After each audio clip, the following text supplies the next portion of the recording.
So the Underdark is probably the best early place to find some of the strongest armor sets. Today we're going to talk about a light, a medium, and a heavy set, plus a few extra items on top that can help you a ton on your starting setup. These armors provide insane buffs to defenses, completely prevent any critical hits, obscure you in the shadows, or prevent ensnares, among many other powerful buffs. Plus, you can have the option to pick between a number of strong weapons, so let's dive right in. Starting things off, we have this really awesome light armor set that provides amazing active and passives themed around stealth gameplay, ways to turn invisible, even become completely immune to all kinds of CC. So you can already find the chest piece called Drow studded leather armor very close to the Selenite outpost right here in the Underdark. This assumes that you've taken the path down using the door inside Priestess God room in the Goblin camp and solved the easy puzzle on the way. However, from here, keep it to the right side of the building through the window and go down this cliff. However, do be careful as there's going to be a couple of fights here against some really tough boss enemies. But eventually you will make your way to the main road down below and pay attention to this archway to the right side covered by the large spider web. You can simply cast any fire cantrip against it to set it on fire and then immediately grab the Drow studded leather armor from the chest inside. Now this is a rare light armor which comes with a +1 in stealth and will make it far more easy for you to remain hidden from enemy sight. So this is a perfect combination for rogues, for monks, or any other class that does rely a lot on invisibility and stealth. The next one is the helmet called Shadow of the Menzoberranzan. I think I'm pronouncing that completely wrong, but you find this in the Myconid colony up north, also in the Underdark inside of a larger room enclosed by vines. Now you can either do the mission in the area and protect the Myconid, or otherwise you can just use the Misty Step spell if you learned it with, for example, Gale or any other character to teleport right through them. Otherwise, sneaking up or using invisibility, assuming that you detected the door, can also work. Whichever route you pick, the helmet will be on the rock slab to the right side of the body, so make sure that you grab it before leaving. Now this gives you the really useful Shrouded in Shadow ability, which is essentially a 2-turn invisibility that resets on a short rest. So while it lasts way less than a regular mage invisibility, it doesn't consume spell slots, nor do you have to wait for a long rest to use it again, so you can use it multiple times before taking a long rest. That is why, again, rogues and monks are a perfect candidate for these. Finally, we have the Disintegrating Night Walkers, a very rare pair of boots which brings two amazing effects. One of them is the Night Walker passive, which makes you completely immune to enweb, entangle, and ensnare effects, as well as preventing any slipping on grease or ice conditions. And it also features a very handy Misty Step to reposition yourself on a bonus action, which, by the way, as a rogue, you will have plenty of. So you get this from the True Soul Near, a character that you find in Grimforge, a bit down in the Underdark. Now you get here by following the path from the Selenite Temple, going directly west to a place called the Decrepit Village, and then taking the boat from there to Grimforge. Now you will find him going up these stairs and keeping it down south up until you reach a larger section where you will find him as well as a bunch of other characters inside. However, if you missed him and come back later, you will find him dead, but you can still loot the boots of his body. But since you're in the Grimforge, you can now push towards the Adamantine Forge and get two amazing armor sets of ultra rare quality, as well as multiple weapons to choose between. So starting from the fast travel point, from the point where you reached with the ship, follow the upper path all the way at the very end until you find a bunch of dwarves trying to clear some rubble blocking the way. So if you use animal handling, you can convince the creatures to clear that rubble for you. Otherwise, you can just use blunt weapons, explosives, and other sorts of force damage to just destroy that and open up the path. Either way, from here, just follow up the set of stairs and the main path until you come across this longer bridge with some of these flamethrower traps on top of it. My recommendation is to go slowly here and maybe even use tactical mode to avoid that fire damage and possibly even disarm the traps along the way. Now once you reach the middle section, take the stairs down. Here you're going to spot two levers that control a moving metal bridge at the top So you can use that to travel across, send one of the party mates or even your entire party, but you will have to keep one of your characters behind to take control of it. However, before going onto the other side, pay attention to the metal bridge in the middle just after this section, as this holds a mold for a special longsword. So go ahead, grab it, as this is important for the later on section, as it's going to let you create a very powerful weapon. From this point on, you can move the bridge to get everybody across to the other side of the cliff. However, you can also use the metal bridge you just got the mold from and just go all the way to the end of it. Both of these work just fine. Now, once you reach the end, you can jump across to the very edge of these stairs onto the side of the cliff, right by the chasm leading into the lava. However, here you're going to find another set of levers that will control another moving bridge. However, make sure that you loot the body next to them on the left side, since this one also holds a second mold, this time around for a scimitar weapon. From this point on, have only one of your team members control the levers and then get one of your characters at the very end of the bridge, the metal one, so that you can jump on the moving bridge right across. From this point on, you will need to bring this character to the other side using the level controls, so just do that, and once you reach the other side, lower it down so that it can jump onto the next section.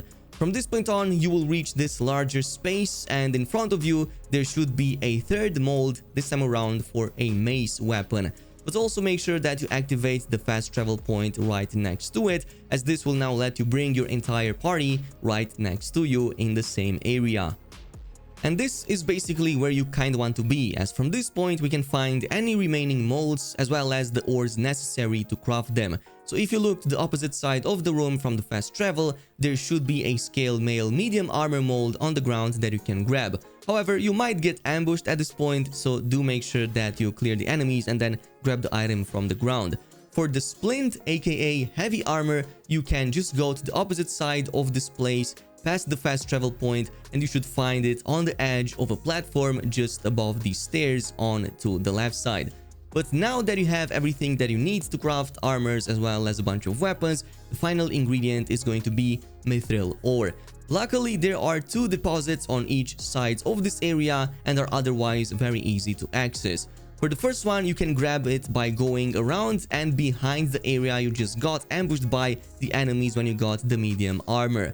Now, once you're in this location, you will need to use a source of force damage to break that rock and grab the mithril out of it. So this can be either something like a bomb, but you can also just grab any like bludgeoning item, such as for example one of the many chests in the area, and then just throw it at it, and like 3 throws should be enough to crack that open and grab the mithril from inside. Now for the second ore, you need to go all the way down to the Adamantine Forge. There are several pathways you can take here, but follow the one in the middle just in front of you to reach another lava area with the second rock. But be careful because there's gonna be a bunch of annoying enemies here, so making a quick save can save you a ton of trouble. Once you're done, again, blow that rock up and grab the mithril from inside. Oh, and by the way, there's a really powerful amulet here that also provides you some really strong, well, spells. In this case, a level 2 shatter as well as some other stuff useful for monk abilities. But it also opens up a side quest, and you can get this from the path to the left side from the main forge. Really easy, but yeah, just grab it if you can. But now that we have everything we need, it is time to craft the items and activate the forge. So simply place whichever mold you want to craft. Like in my case, I went with the armor first, for example the splint, since I wanted to use heavy armor, and then place this inside the main chamber. Then go to the crucible in the middle and drop one of the mithril ores inside of it. From this point on, if you activate the lever on the nearby platform, this should make the forge descend closer to the lava below. Now this is where you will want to make a hard save, as the next part is going to involve some pretty difficult stuff that will require a precise tactic to win it. Now, from this point on, first make sure that you spread your companions around a little bit. Like for example, keep one close to the lever so that they can activate the hammer in combat. Another one you will want to keep to the top left so that they can control any add spawns that might happen, such as for example Lae'zel, which has multiple attacks per turn. And one near the lava pump so you can overheat anything that might attack you. Now, as soon as you release the lava gates, the encounter against Grim, the Forge Guardian, will begin. Now this boss is completely immune to everything you can do and all the damage that you can cast. There's no point in trying to nuke him down with your own abilities. Instead, we will want to use the lava to soften up his armor and then the giant hammer in the middle to cause immense amounts of damage and possibly pain against him. So to get him to do so, simply attack him with a character on any of the opposite ends, as this makes him immediately fixate on that character and follow them through the lava towards the middle point. Once here, it's not a bad idea to maybe have a different companion, even if you sacrifice them, setting in the center so that they can keep them busy in this exact spot. So as soon as the boss reaches that middle platform and his armor is also softened by the lava, quickly activate the lever and already take away a third of his HP with the massive hammer that drops on them.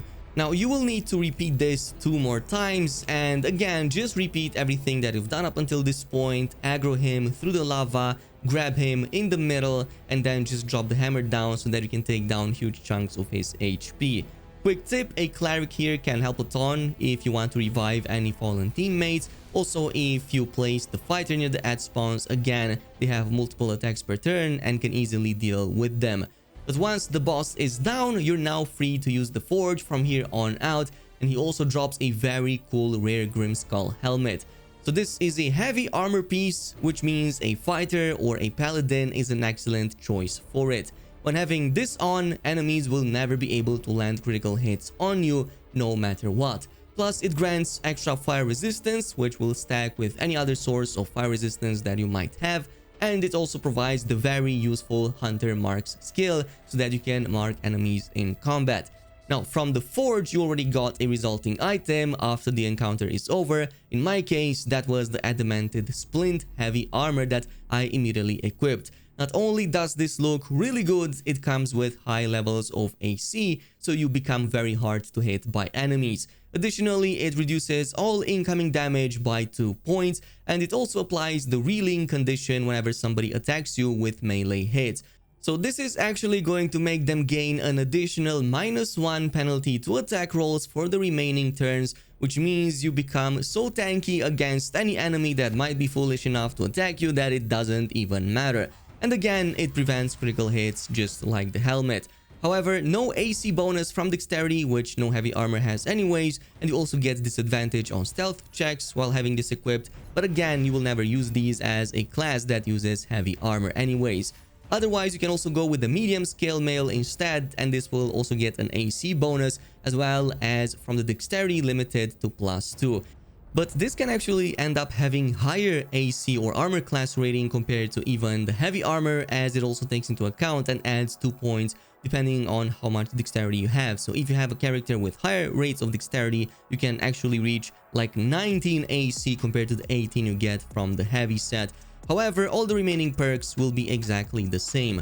Now, I also crafted some of the weapons, including the Longsword, and I will assume that all of them followed the same route, as in they got a really good buff in the launch version. So in the case of the Longsword, it now also ignores any slashing resistances the enemies might have. This is huge, as it means there's almost no stopping you and you don't have to switch to a different weapon, like for example if you fight something like an undead, which otherwise is immune to that, or well has resistances to slashing damage. You don't have to switch to a bludgeoning, for example.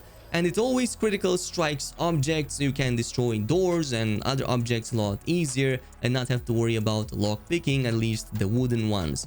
Now, I haven't tested any of the other items since I had no more ore left. In this case, you can only craft 2 items unless you can find other sources of mithril ore. So my suggestion is to create a save file before creating the last mold and then just see what each of the other weapons do or have in terms of buffs. Unfortunately, my old saves were overwritten and these were the only 3 that I crafted. But otherwise, this is how the weapons and the armor set looks like, especially the heavy armor set complements very well that helmet that you got from the boss. I really liked it and I placed this on my paladin. It pretty much carried me throughout the entire game, as those defensive bonuses there are very strong.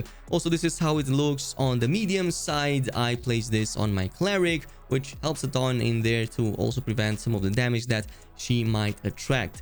But this concludes today's video. Of course, I also recommend checking out some of my others that I made. For example, you can check out the best early weapons to grab in Baldur's Gate 3 for each class, or check out this one which I made about having the perfect start in Baldur's Gate 3. Thanks so much for watching, and until next time.